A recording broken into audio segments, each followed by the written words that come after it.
Bonjour à toutes et à tous et bienvenue sur cette web-série La Minute Europe d'Isabelle. Alors, le challenge du jour, vous expliquer en moins de 3 minutes en quoi les pôles de compétitivité sont vos alliés pour l'Europe. Les pôles de compétitivité sont, depuis bientôt 16 ans, l'un des piliers de la politique nationale d'innovation, en particulier au bénéfice des PME. Les pôles sont connus et reconnus pour être performants. Ce sont des usines à projets et des usines à produits. Mais qu'est-ce qu'un pôle de compétitivité ? En France, c'est un rassemblement sur un territoire bien identifié, sur une thématique ciblée, d'entreprises petites, moyennes et grandes, de laboratoires de recherche et d'établissements de formation. Cette définition est proche de celle de cluster, grappe industrielle au Québec, ou de celle qui est proposée par le professeur à Harvard en stratégie d'entreprise, Michael Porter. Un groupe d'entreprises et d'institutions partageant un même domaine de compétences, proches géographiquement et reliés entre elles de façon complémentaire.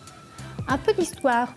Au lancement en 2005 des pôles de compétitivité, il y en avait 55. En 2010, il y en a encore plus, 71.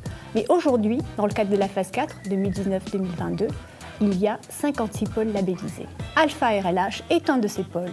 C'est un pôle ancré en Nouvelle-Aquitaine qui est basé sur 2 piliers technologiques, les lasers et la photonique et les hyperfréquences, avec 2 domaines transverses que sont la digitalisation et les matériaux. Quels sont les enjeux de cette phase 4 ?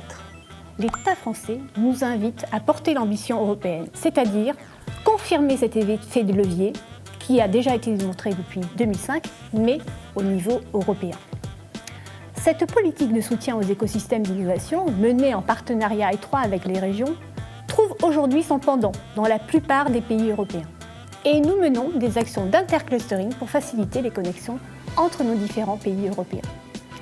Pour info, toutes les entreprises françaises du CAC 40 sont dans au moins un pôle de compétitivité.